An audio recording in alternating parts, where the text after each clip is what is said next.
Christmas dinner carried the smell of turkey and the sting of betrayal. My son, Franklin, raised his glass and broke the silence with words that cut sharper than a knife. "Dad, we took a vote. You're no longer part of this family.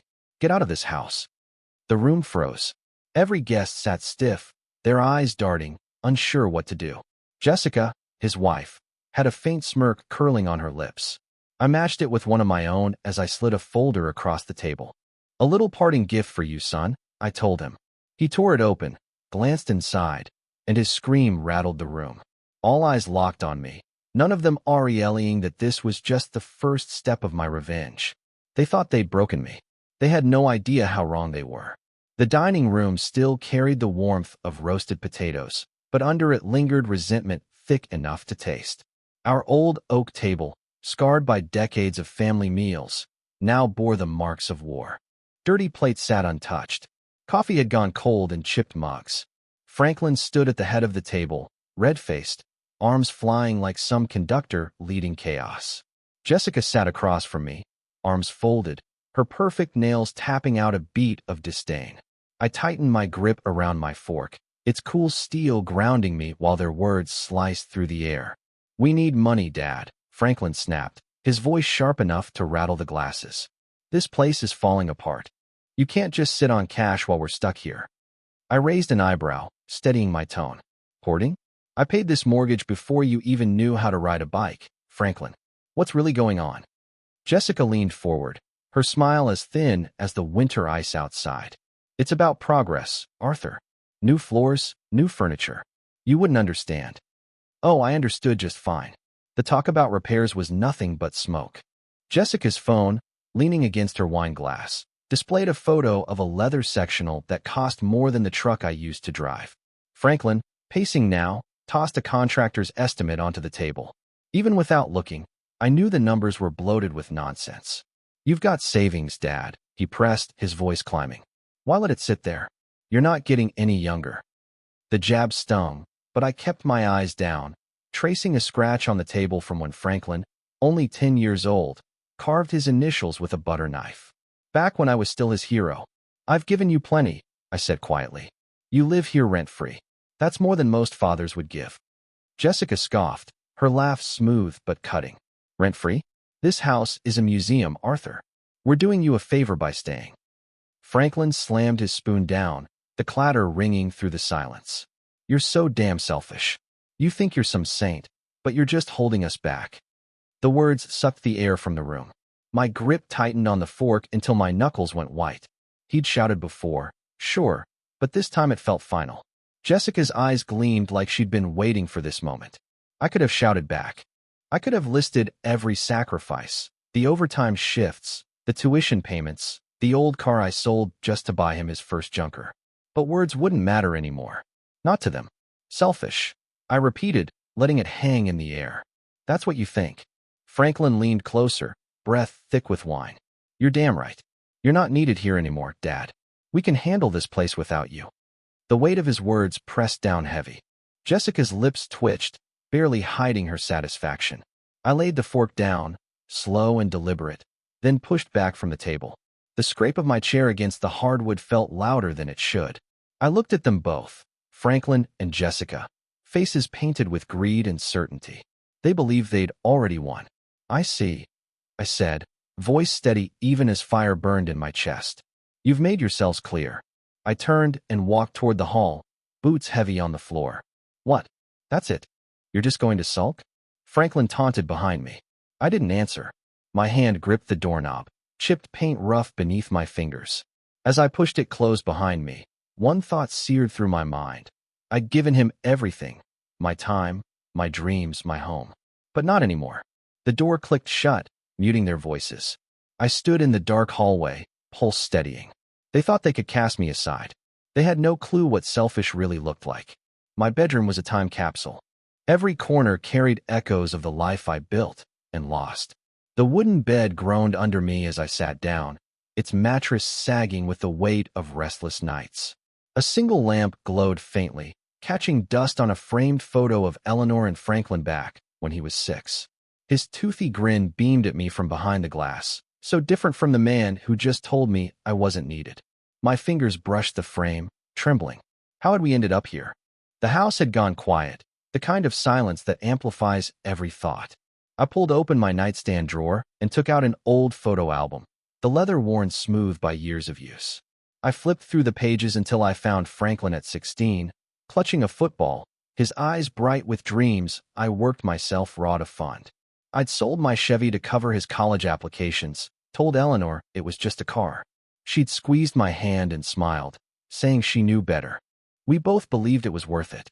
Another page, another memory, Franklin's graduation.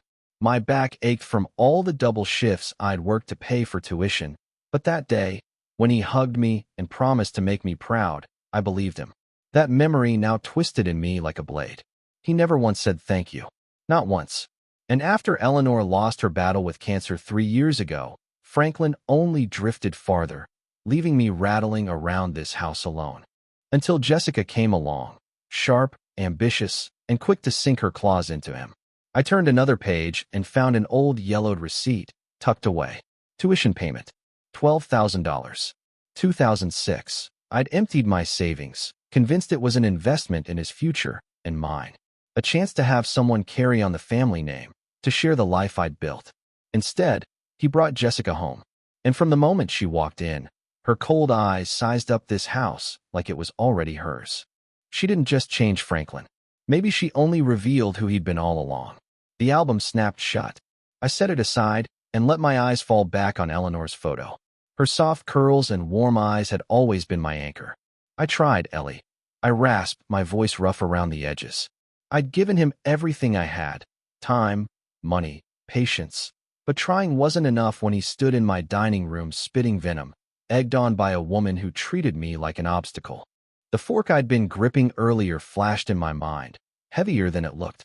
A little weight that reminded me of the anger I'd been stuffing down for years. No more burying it. I crossed to the window. Outside, slow, fat snowflakes were turning the street into a silent white blanket. The neighborhood slept, Christmas lights blinking ghost-like through the haze. I pressed my palm to the cold glass and stared at my reflection. Gray hair, tired eyes, a jaw that wouldn't unclench. I'd spent decades being the provider, the man who forgave, who worked the extra shift, who waited. For what? To be told I wasn't needed? A memory hit me. Franklin at 8, slamming his bedroom door after I grounded him. He'd raged then, but he always came back, sheepish and sorry. That boy was gone. The man sitting across from me now didn't deserve my patience. Nor did Jessica, with those practiced smiles and her dreams of a life she hadn't earned. I picked up my phone from the nightstand. Its screen screamed light in the dark. My thumb hovered over David's number. He'd know where to start. David, who'd seen the world's worst and still came out swinging. Snow kept falling, soft and relentless. I wasn't a victim. Not anymore. I'd been their foundation for too long. Time to build something new. David and I met at the old oak. The bar smelled of whiskey and worn leather, the lights low and long-shadowed. I took a corner booth. The vinyl complained as I leaned forward, hands wrapped around a glass of bourbon I barely touched. David sipped his beer, his gray sweater threadbare at the cuffs. We'd been friends since the days we fought over blueprints at the engineering firm, when life made more sense. He'd retired from law but kept the knack for cutting through nonsense. I told him everything. Franklin's shouting, Jessica's smirks, the way they tried to gut me with words. David listened, brow furrowed, the lines on his face deepening with each detail. When I finished, he set his glass down like a judge dropping a gavel. "They're vultures, Arthur," he said quietly. "Think because you're older they can pick you apart. You gonna let them?" I watched the bourbon catch the light and thought, no, I'm done letting them. David's grin came then, small but dangerous. Good. Hit him where it hurts. Money, pride, find the weak spot. Franklin was impulsive, always chasing the next shiny thing. New cars, bigger TVs. Jessica was worse, her ego tied to appearances, her Instagram a shrine to a life she couldn't possibly afford. They thought they could bully me out of the house I paid for. I'd show them what careful planning looks like. Legally, I added, meeting David's eyes. "No mistakes," he said with a chuckle. Spoken like the guy who triple-checked every contract I ever saw. His respect settled over me like a challenge. "You've got this, Arthur. They don't know who they're messing with." I pulled a small notebook from my coat and flipped it open, pen ready. The first word I wrote was accounts, sharp ink on the page. Franklin's finances had been sloppy for years. I'd seen late notices he tried to hide, watched Jessica flinch when the card reader hummed too long. That was the opening. "You're scarier than I thought," David said, raising his glass. "To justice," I answered, tapping my untouched bourbon to his beer. No celebration, just a promise of consequences. The bar hummed around us. A jukebox played an old country song Eleanor used to hum while she cooked. I shoved the memory away. Nostalgia wouldn't help me now. David's voice dropped. "You sure about this? Once you start, there's no backtracking." I met his steady gaze. "They made their choice. Now I make mine." He nodded, a glint of respect in his eyes. "Then don't flinch. They'll squirm when you tighten the screws." The plan started to take shape, little pieces clicking into place the way blueprints used to. I'd been an engineer once. I built things that lasted. Now I'd build their downfall, brick by careful brick. I tossed a few bills on the table and left the bourbon untouched. "Thanks, David. I'll call you." "Don't call," he said, waving me off. "Just do it." Outside, the oak door groaned on its hinges as I pushed into the cold. Snow crunched under my boots, streetlights casting a pale glow. My breath fogged out in steady clouds. My mind was clearer than it had been in years. Franklin thought he could erase me. Jessica thought she could outsmart me. They'd built their life on my foundation, and I knew exactly where the cracks were. Back home, the kitchen was dark except for my phone's flashlight slicing through the shadows. The oak table, once a place for plates and laughter, was now a battlefield, scattered papers, receipts, bills, a crumpled bank notice. Franklin had left them out, careless and certain I wouldn't notice. I moved slowly, sweater snagging on the chair as I bent over the mess. Each document was a window into their lives, and I intended to pry it open. A credit card statement glared under the light. $13,000 in charges across designer clothes and nights out. Half the tabs sported Jessica's name, including a $2,500 handbag that could have paid the heating bill twice over. I let out a small, bitter laugh. She mocked my old house while burning through money they didn't have. Franklin wasn't much better. Late car payments, a gym membership he never used, promises he never kept. Their greed was a house of cards, and I was ready to pull the first one. My fingers paused on a bank notice stamped overdue in red. They'd missed 2 mortgage payments on a small condo they'd bought as an investment. Franklin had bragged about it once at dinner, said it would make them rich. Jessica had nodded, eyes shining as she scrolled luxury loft photos on her phone. Now the bank was talking foreclosure. I jotted the account number into my notebook. The pen scraped loud in the quiet house. A memory flickered across my mind. Last week at dinner, Jessica's voice dripped with contempt when she called my dining room carpet tacky. She waved her fork like some sort of scepter and declared we needed modern elegance. Franklin laughed and agreed, while I stared at the family photos on the wall and wondered when my son stopped thinking this place was home. That carpet had been Eleanor's pick after hours of arguing at the store. They wanted to tear it out, erase her, erase me. I froze when I heard a creak from the hallway.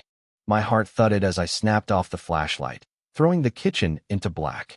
The house was old and always groaned, but I couldn't risk being seen. I pressed myself to the counter and listened. There was nothing but the fridge's hum and the distant tick of the living room clock. I let out a breath and felt it steady. They were upstairs, probably asleep, blind to the trap they'd walked into. I switched the light back on and flipped through more papers. A receipt for a wine club, another for some spa day Jessica decided she needed. Every line was another strand in the web they'd spun, and I was tracing it all out. My engineering days taught me to find weak points, the cracks that bring a whole thing down. Their finances were rotting away, and I intended for them to feel every tremor. My notebook got heavier with each note. Dates, amounts, account numbers. I slipped the bank notice into my pocket, careful not to crinkle it. This wasn't only about money. It was about control, showing them I wasn't the relic they treated me like. I built this house, built this life, and they tried to claim it without a fight. Big mistake. Another creak, closer this time. Slow, heavy footsteps coming down the stairs. Franklin. I snapped the notebook shut and shoved it in my pocket, sliding the papers back into the messy stack. The flashlight went dark and I moved toward the kitchen door, my boots quiet on the tile. My hand skimmed the doorframe. The wood felt cool under my fingers. I paused as the footsteps stopped just outside. "Dad," Franklin said, his voice groggy and suspicious. I didn't answer. My pulse stayed steady and my head was clear. They'd handed me the weapon I needed, wrapped in their own carelessness. I eased the door open a crack. Years of maintenance had made the hinges silent. The hallway was dark, Franklin's shadow long at the far end. I slipped through, holding my breath, melting into the shadows of a house I knew better than they ever would. The lawyer's office couldn't have been more different from home. Glass walls, gray carpet, the air sharp with coffee and ink. I sat opposite Robert with my old coat thrown over the chair and a folder of notes open in front of me. The Chicago skyline stood outside, steel towers glinting under a pale winter sun. Robert, in a neat suit, scanned my scribbled numbers, his pen clicking in a steady rhythm. I'd known him back in my engineering days when we'd worked out contracts for the firm. He was sharp, discreet, and didn't waste words. "You're sure about this, Arthur?" he asked, voice low as he glanced up from the page. "It's a bold move." I nodded, my hands steady on the table. "They crossed a line," I said. "Robert, I'm taking back what's mine." He leaned back and tapped his pen against his chin. "All right, let's start with the will. You want Franklin out?" "Completely." The word landed heavy. "Final." A pang of guilt hit me. Franklin was still my son, the boy who used to cling to my hand at the fair. But that boy was gone, replaced by a man who'd spat in my face. I pushed the thought aside and focused on the documents Robert slid my way. The first was a revised will naming a local charity as my beneficiary. The house, my savings, everything. Franklin and Jessica wouldn't see a dime. I read it carefully, my old contract instincts kicked in. Every clause was airtight, exactly what I wanted. I signed, and the pen scratch felt like a quiet win. The next paper was a bank form to freeze the joint account. Franklin still used the old account from when I'd helped him buy his first car. He'd never closed it, and that laziness would cost him now. Robert watched me, expression unreadable. "You're cutting deep, Arthur. They'll feel this." "They should have thought of that before," I said, my voice calm but edged with steel. I pulled out my phone and called the bank. A quick conversation, a few codes, and the account was locked. Franklin wouldn't find out until he tried to use it, and I could already picture his panic. We turned our attention to the house next. Robert recommended a trust to put the property out of Franklin's reach. "They can't force a sale if you're the sole trustee," he explained, jotting notes. "And if they try to push you out, this gives you legal ground to stand on." I nodded and signed where he pointed. The house was my last bastion, the thing I built that still stood strong. I poured my life into every nail and shingle, and I'd be damned if they turned it into their personal ATM. The pen felt like a hammer, sealing their fate with every stroke. Robert stacked the papers, and his tone softened. "You okay, Arthur? This isn't easy." "I know." My jaw tightened. "It's necessary." They made their choice. He didn't press. We shook hands, and I tucked the folder under my arm. Its weight grounded me. As I moved for the door, my phone buzzed in my pocket. I glanced. Franklin's name, a missed call. My pulse picked up, but I didn't answer. He was already sensing the ground shift, even if he didn't know why. The office door closed soft behind me, and the city's hum swallowed the sound. I stood on the sidewalk with wind cutting through my coat. Snowflakes dusted my shoulders and melted into the wool. The folder in my hand felt like a shield, a weapon, and a map to justice. Franklin's call meant he was rattled, and that was only the beginning. I slipped the phone back into my pocket and ignored the second buzz. Let him squirm. I had work to do. The living room glowed with the TV's flicker, some reality show droning in the background. Franklin paced with his phone clutched like a lifeline, the screen's light throwing shadows across his face. Jessica lounged on the leather couch with her legs crossed, her calm standing in sharp contrast to his anger. I stood just outside, hidden in the kitchen's darkness. The door gave a quiet crack. My phone was in my hand, recording everything, every word, every shout. They had no idea I was listening. They didn't know the ground was slipping out from under them. "You see this?" Franklin thrust his phone toward Jessica, his voice breaking. "The accounts are frozen. I tried to pay the car loan, and it bounced." "Bounced?" Jessica lifted an eyebrow, her tone cool. "Calm down, Franklin. It's probably a glitch. Call the bank." "I did," he snapped, and then he flung a magazine to the floor. its pages splayed across the rug. They said it's locked by the primary holder. That's Dad, Jessica. He did this. I moved a little closer to the door, my knuckles white around the phone. The bank had acted fast, exactly how I planned. Franklin's fury was raw and open, but it was Jessica's reaction I was watching. She shifted, her manicured nails tapping the couch like a metronome. Your father? Why would he bother? She asked, voice flat. Because he's spiteful, Franklin shot back, pacing harder. He's been sulking since we asked for the repair money. You heard him. He thinks he owns us. Jessica's lips curved into a slow, calculating smile. Then maybe it's time he leaves. This house is too big for him anyway. We could sell it. Move somewhere better. Somewhere modern. My chest tightened, but I stayed silent, the phone steady in my hand. Sell my house. The one I and Eleanor built. The house where we raised Franklin, and her laughter still hung in the walls. They weren't merely greedy. They were heartless. I forced my breathing to slow and let my engineer's brain file every word away. Each syllable was evidence, fuel for the fire I was stoking. Franklin stopped pacing and his shoulders drooped. You think we can just kick him out? He asked, defeated. Jessica leaned forward, voice low and conspiratorial. He's old, Franklin. Vulnerable. We'll say it's for his own good. Find him a nice little apartment somewhere cheap. The house stays with us. It's only fair. Fair, I thought, and the word burned, but I didn't move. My thumb hovered over the phone while the recording ticked on. They were plotting in my own home, blind to the noose tightening around them. I'd always known they were selfish, but this was a new low. My home, my life, reduced to a stepping stone for their ambitions. Franklin ran a hand through his hair, hesitating. He won't go quietly. You know how stubborn he is. Then we make him, Jessica said, her voice sharp now. We'll talk to a lawyer, figure out our options. He can't stay here forever, dragging us down. The TV laughed and clapped in the background, an absurd soundtrack to their scheming. I eased back into the shadows, my boots silent on the tile. The door's shadow kept me hidden as Jessica rose and crossed to the window to check the lock. Thorough, I'll give her that, but not thorough enough. My phone vibrated softly as the recording saved. Their voices were trapped on it now. I slipped into the kitchen, heart pounding but head clear. They thought they'd outmaneuvered me, erased me from my own life. Instead, they'd handed me everything I needed. Their plan was reckless and sloppy, built on nothing but arrogance. I would use it, turn it against them, and let their own words dig the grave they imagined for me. The kitchen door clicked softly behind me, and the house swallowed the noise. I stood in the dark with the phone warm in my palm. They were planning a war they couldn't win, and I was ready to fight back. Outside, the new lock on my front door shone under the porch light, its brass mocking me. My key, rounded and worn from years of use, wouldn't turn. I stood on the stoop, breath clouding in the cold air, snowflakes catching on my coat. My house felt like someone else's now. Franklin and Jessica had moved faster than I'd expected.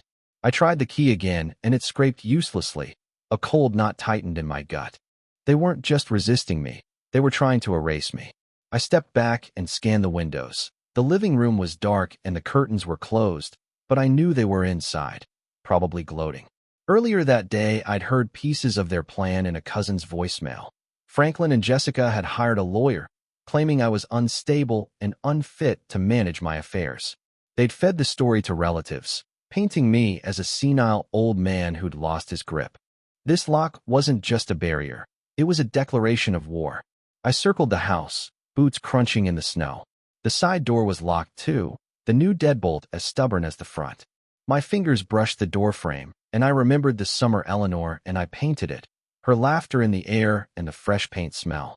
That memory stung, but sentiment wouldn't help me now. I needed a way in, or at least a way to turn their move against them. Inside, I pictured Franklin pacing and barking at their lawyer, red-faced and loud, always needing to be the biggest voice in the room. Jessica would be the calm one, precise, twisting the story to make their betrayal sound noble. I could almost hear her say, "It's for his own good. He can't live alone anymore." The thought made my jaw clench. They didn't know me at all. I pulled my phone out, and the screen's glow cut a harsh line across the night. David's number was at the top of recent calls, and I dialed, keeping my voice low as I leaned against the garage.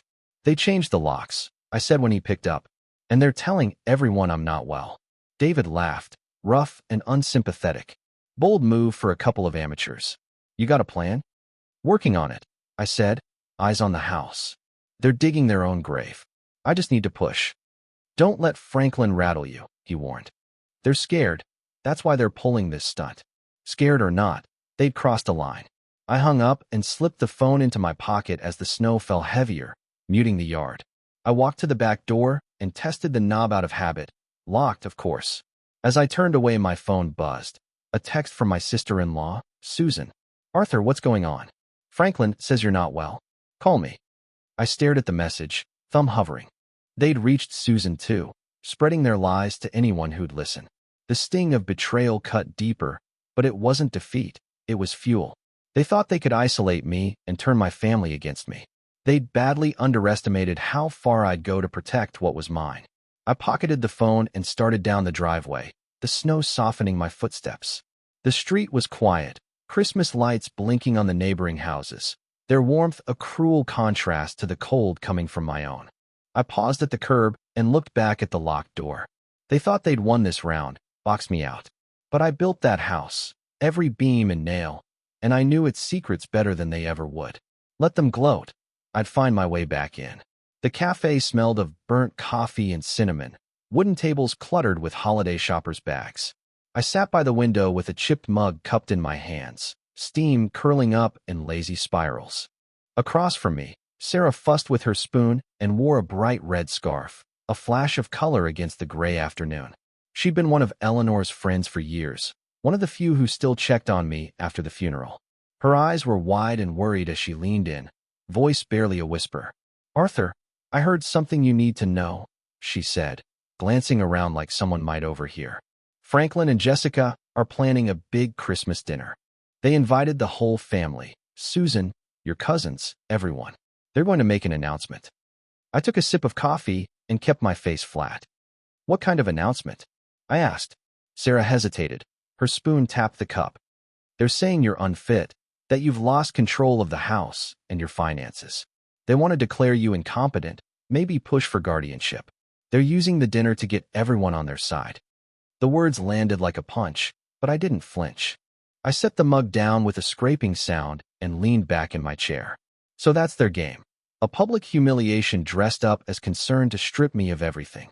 I could already picture Franklin raising a glass, spitting fake sincerity, Jessica smiling like a blade. The family would be shocked, maybe even convinced, especially after the rumors they'd been spreading. How'd you hear this? I asked, keeping my voice calm even though my chest burned. Susan mentioned it, Sarah said, lowering her tone. She's worried, but Franklin's half convinced her you're not yourself. Jessica's been calling everyone, saying he's a danger to himself. It's awful, Arthur. I nodded and opened the notes app on my phone, thumbs moving as I wrote. Christmas dinner, family, announcement, guardianship. Each word was another piece of their plan, and I was already turning them over, looking for weak spots. They wanted to ambush me under the holidays' warmth. Instead, they'd given me an opening, a stage I could flip to my advantage. Sarah watched me, with worry creasing her brow. You're not surprised, are you? She asked. I'm not, I said, slipping the phone back into my pocket. They've been building to this. I just didn't expect them to stoop so low. She reached toward me, hand hovering near mine. What are you going to do? You can't let them get away with this. I met her eyes, jaw tight. I won't. They're counting on me to crumble. They'll get a surprise instead. She didn't press further. She knew me well enough to trust I'd handle it. I left a few bills on the table, grabbed my coat, and stepped back into the cold. The cafe door jingled behind me.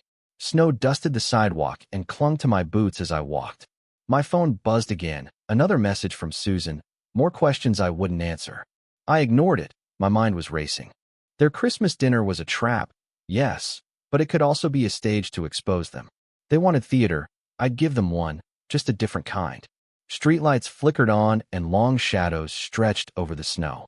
I checked my notes again, the words glowed on the screen. They'd opened the door to their own downfall, and I was ready to step through. Robert's office was a fortress of glass and steel, the air humming with efficiency. I sat across from him with my folder open on the polished table, papers spread like a battle map. Robert adjusted his glasses and scanned the documents I'd prepared. Eviction notices for Franklin and Jessica, a court order to freeze shared accounts, and a painstakingly cross-referenced list of their debts. My engineer's precision had paid off, every detail covered, every loophole sealed. "This is ironclad, Arthur," Robert said, clipped but approving. "The eviction notice is legal, backed by the trust you set up. They'll have 30 days to vacate once it's served. The account freeze is effective immediately. You've got them cornered." I nodded and signed the final page. The pen's weight felt like a gavel in my hand, each stroke a step toward justice. "What about the evidence?" I asked, tapping the folder. Inside were recordings, bank statements, and screenshots of Jessica's messages to relatives, everything proving their intent to oust me. I'd spent nights compiling it. My dining room table had been a war room of receipts and notes. Robert slid the folder into his briefcase. "More than enough. If they fight, this will bury them in court." "You've done your homework," he said. It did feel like homework, methodical and relentless, the way I'd once tackled blueprints. But this wasn't about buildings anymore. It was about tearing down the lies Franklin and Jessica had built around my life. The thought of my son, the boy who fit in my arms, now scheming to rob me stung, but regret wouldn't finish this. Next stop was the bank, a sterile box in the mall with gray walls and posters about savings plans. A young banker with a crooked tie typed as I confirmed the freeze on Franklin's accounts. "All set, Mr. Wilson," he said, voice nervous like he understood the weight of it. I thanked him and tucked the confirmation slip into my folder. Those numbers were locked now. No more designer bags for Jessica. No more reckless loans for Franklin. Back at Robert's office, we finalized the last move. A letter to be served at the Christmas dinner outlining their eviction and the consequences of their actions. I slid the crisp envelope into my briefcase. The folder inside contained everything: debts, lies, and the recorded plot to push me out. It was my secret weapon, ready to be played at exactly the right moment. Robert stood beside me, offering his hand. "You're ready, Arthur. They'll never see it coming." I shook his hand firmly. They never did. Outside, the bank's glass doors swung shut behind me, swallowed by the hum of holiday shoppers in the mall. People hurried past, arms overflowing with gift bags, while Christmas lights twinkled above. I paused for a moment, the briefcase heavy in my hand, and let my gaze linger on the decorations. They reminded me of Eleanor, how she used to string lights along our porch every December. That memory softened me, just for a moment, before reality snapped back. Franklin had made his choices, and I had made mine. Snow drifted down as I stepped into the parking lot, dusting my coat. My breath fogged in the cold air, but my mind was sharp. Davidoro was Christmas Eve, the big dinner, their stage. They expected to humiliate me, rallying the family to their side. But I had the folder, the letter, the truth. The lights above blinked in the falling snow, reflecting off the icy ground. I gripped the briefcase tighter. Let them set the table. I was bringing the reckoning. Inside, the dining room glowed with candlelight, the scent of roasted turkey mingling with pine. The old oak table was draped in a crisp white cloth and set with Eleanor's china. Everyone played a quiet nod to better days. Family and friends filled the chairs: Susan, my cousins, a few neighbors, their faces a mix of anticipation and unease. Franklin stood at the head of the table, a wine glass in hand, his smile polished like the new watch on his wrist. Jessica sat beside him, posture perfect, eyes glinting with quiet triumph. I took my seat across from them, hands folded, the plain folder hidden beneath my chair. They thought this was their moment. They were wrong. Franklin cleared his throat, and silence fell over the room, broken only by the soft clink of silverware. "Thank you all for coming," he said, his voice loud, practiced. "This Christmas is special. It's about family, about moving forward. But there's something we need to address." I watched him, calm on the outside though my pulse raced. The folder under my chair felt like a weight, a blade I'd sharpened for weeks. Franklin's eyes flicked toward me, a flash of disdain crossing his face. He raised his glass higher, voice hardening. "Dad, we've talked about this. You're not well. This house, this life, it's too much for you. The family has decided. You're no longer part of it. It's time for you to leave." A gasp rippled through the room. Susan's hand flew to her mouth. My cousin David leaned forward, frowning. Jessica's thin smile widened, sharp as glass. The guests shifted nervously, whispers breaking the tense quiet, their eyes darting between Franklin and me. They'd heard the rumors, Franklin's lies about my instability, and now they were waiting for me to crumble. I rose slowly, deliberately, the chair scraping against the hardwood. Every eye in the room was on me, the air thick with expectation. "Is that so, Franklin?" I said evenly, voice soft, steady. "You've decided." "I'm done." He smirked, feeling bold. "It's for your own good, Dad. You'll thank us later." I reached under the chair and pulled out the folder. Its plain cover drew curious glances, but Franklin's confidence didn't falter. Jessica leaned in, whispering to him, her fingers brushing his arm. I stepped forward, holding the folder out to him. "A parting gift," I said, my tone light but edged with steel. "Open it." Franklin hesitated, the smirk slipping from his face. He took the folder, fingers brushing the papers as if they were hot. The room fell silent, candles flickering, shadows dancing across his features. He flipped it open, eyes scanning the first page. An eviction notice, bold, unyielding, addressed to him and Jessica. His breath caught. Hands trembling, he turned the next page.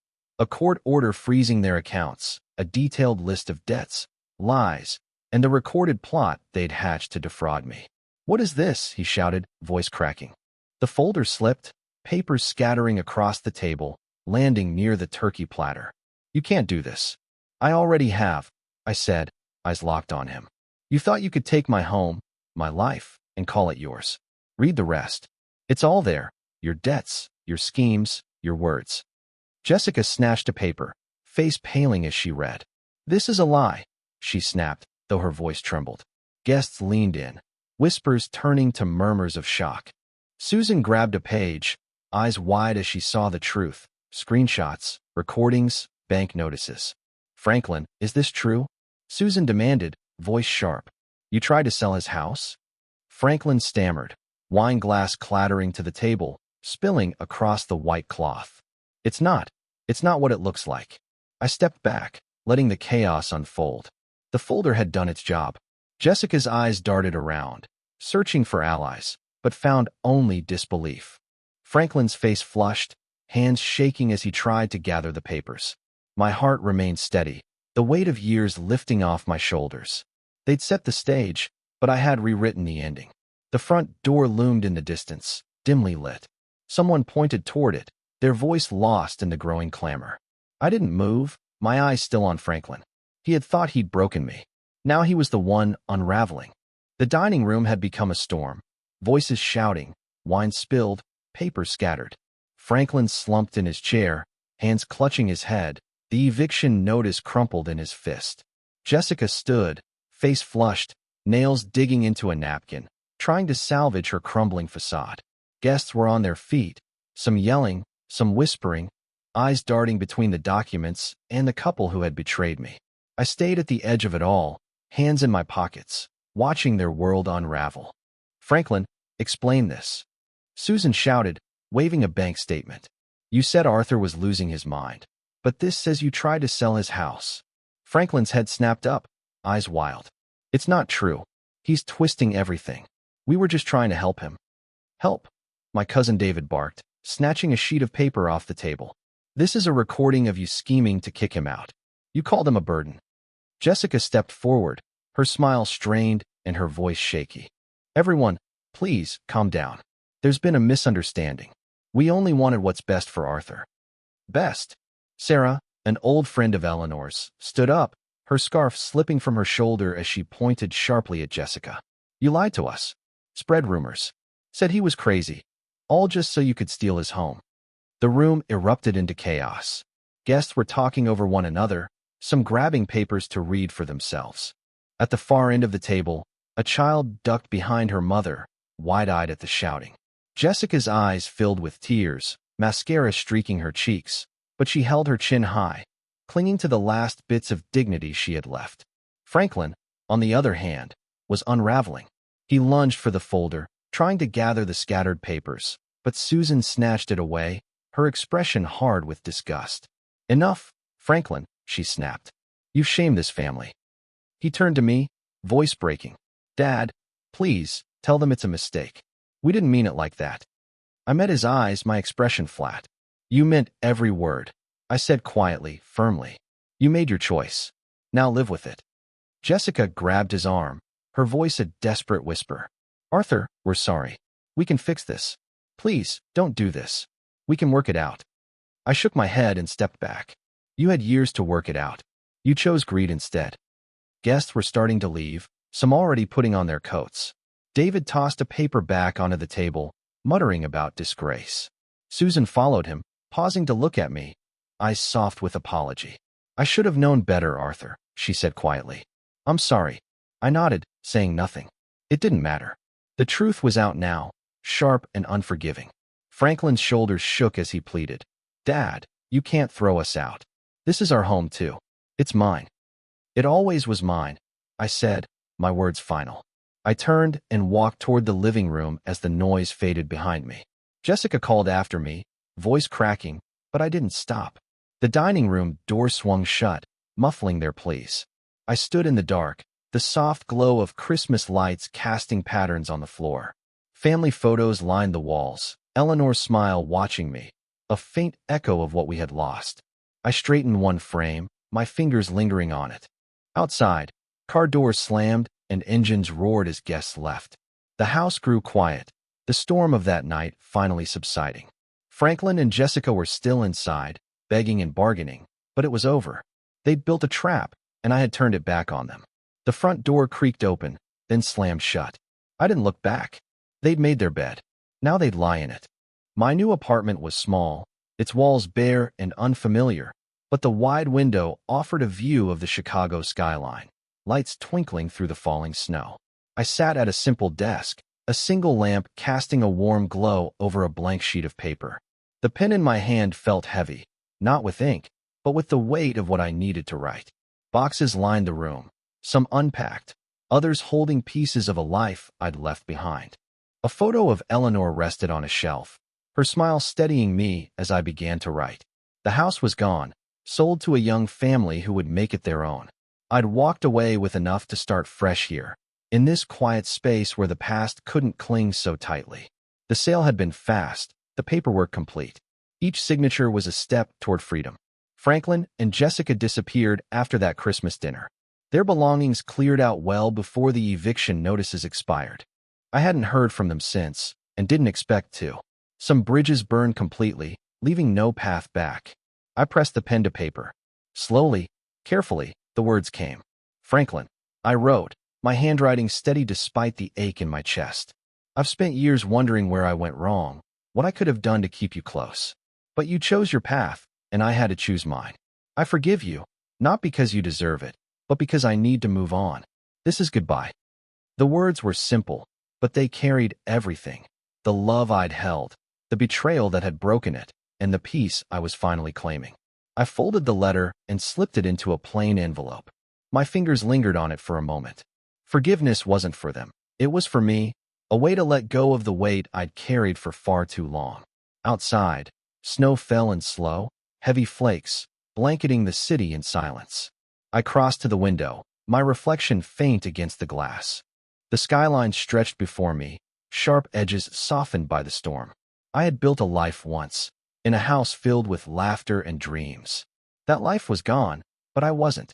I was still here, still standing, with years left to shape something new. A box by the door held a few keepsakes, Eleanor's favorite scarf, a drawing Franklin had made when he was 6, a contract from my engineering days. I would unpack them later, when the time felt right. For now, I let the quiet settle around me. The apartment was still, a sharp contrast to the chaos of those final weeks. That Christmas dinner played in my mind. Franklin's shouting, Jessica's tears, the guests' shock. But it felt distant now, like a story I had heard, not lived. I tucked the envelope into my coat pocket.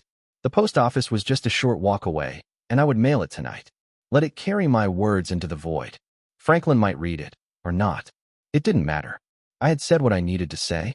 The lamp flickered, catching the snow outside, each flake sparkling like a tiny star in the dark. I grabbed my coat, the envelope crinkling as I slipped it on. The apartment door clicked shut behind me, soft but final. The hallway was quiet, the building still, But the city waited beyond, alive with possibility. I stepped into the elevator, boots leaving faint wet prints on the floor. The snow would keep falling, covering old paths, making way for new ones. And I was ready to walk them.